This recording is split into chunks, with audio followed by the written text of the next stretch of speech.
Good Evening Bahamas coming up tonight. Well, it's a final farewell for the late Dr. Bernard Nottage. Just a day after he was arraigned in the magistrate's court, former Environment Minister Kenwood Dorsey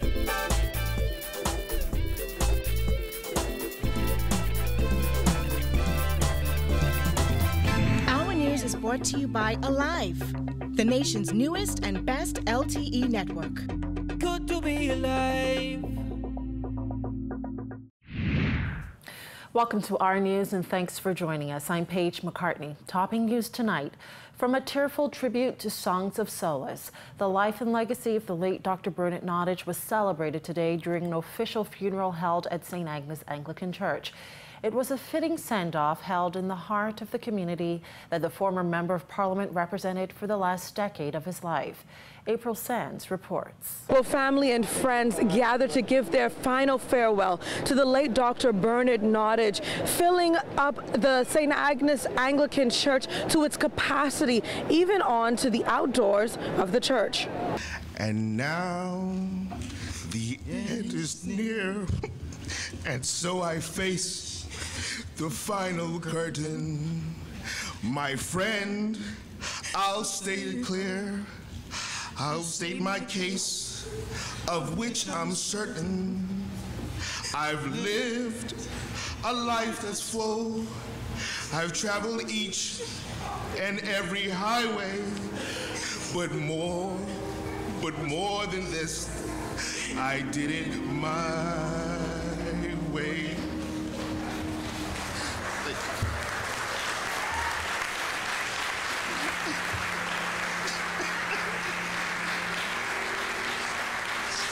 I love you, Dad. Rest on with God.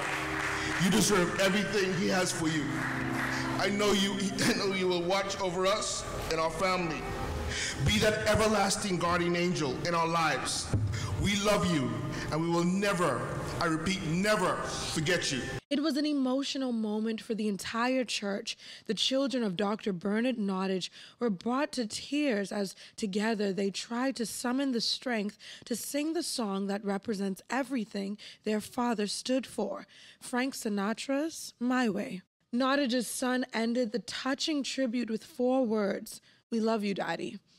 Today's official funeral comes 2 weeks after the former National Security Minister and Member of Parliament died in a Florida hospital. His son, Brian Bernard Nottage Jr., shared some of his last conversations with his father. As I close, I think about my most memorable conversations with him. On election night, in his usual fashion, he spent his time focused on me and my family. He wanted to make sure that we were okay. That night he said these words: "Don't cry for me. I've lived a full life. I've done everything I've ever wanted to do. Move on, son." Another emotional tribute came from the Nottage's longtime friend and colleague, former Prime Minister Perry Christie. As his son Brian said, he delivered thousands of babies, including my own 3 children. He also helped me as a new minister in introducing reforms in promoting women's health. I will always remember his dedication towards ensuring that I was a successful minister.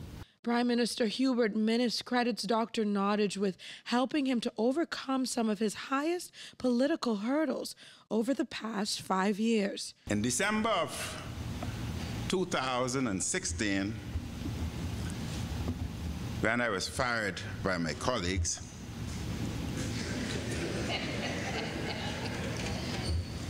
my friend and teacher and mentor, BJ, came to me and said, "Consider and look at what has happened to you as a medical complication." Those whose lives have been touched in some way by the man described as a nationalist also packed the church to bid a final farewell. The crowd spilled outside St. Agnes Church with some mourners sitting under the tents. As he delivered the sermon, rector of St. Agnes Parish, I. Ranfilly Brown, spread a message of service. If you want to be great in this world, you must be the servant of all. Some of us don't like that word servant, but servant is more powerful than the master. The servant is go down in the cellar and takes the wine for the master. The servant is decides what the master will wear and what he would eat. And God has called us to be such. If you want to be great, you must be the servant of all. Dr. Bernard Nottage was 71. Reporting for our news, I'm April Sands. Well, Bahamians lined the streets as the funeral procession made its way from St. Agnes Church to Lakeview Cemetery, where Dr. Nottage was laid to rest. Singing songs of praise, those closest to the former cabinet minister rested yellow and white roses on his coffin and touched it one final time before it was lowered into the ground.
Well, after spending 2 nights behind bars, former Environment Minister Kenred Dorset was all smiles today after being granted $50,000 bail in the Supreme Court. Kyle Joaquin has those details.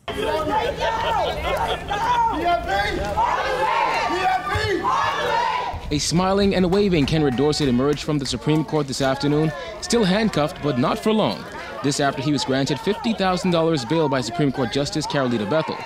Dorset was also ordered to turn over his passport. It comes just a day after the former Environment and Housing Minister was arraigned on 4 counts of extortion, 4 counts of bribery, and 1 count of misconduct of a public official. It is alleged that Dorset extorted contractor Jonathan Ash of $120,000. However, he maintains his innocence. Dorset's attorney, Wayne Monroe, suggested he didn't anticipate another outcome for today's proceeding. Classically, this offense is one that is bailable. There's an amendment in 2014 that meant that the magistrate cannot grant bail. We've said it before. In most of these cases, when the matter comes to the Supreme Court, there's absolutely no objection to bail by the Office of the Attorney General. It's just that as a matter of law, the magistrate cannot grant bail. Dorset, however, still missed the funeral of his former cabinet colleague, Dr. Bernard Nottage, which took place as he awaited the start of his bail hearing. His bail, especially for this type of offense, could be considered relatively high. We asked Monroe his thoughts. Different judges have different measures. The amount of the bail only becomes an issue if you don't show up. Warriors don't give up. We don't give up and we don't surrender. Thank you. Amen. Dorset returns to court on August 31st for the presentation of a voluntary bill of indictment. For our news, I'm Kyle Joaquin. In other news, Assistant Commissioner of Police Paul Rolls says police have wrapped up their investigation into the theft probe at the Bahamas Agricultural and Industrial Corporation and have found no evidence of wrongdoing.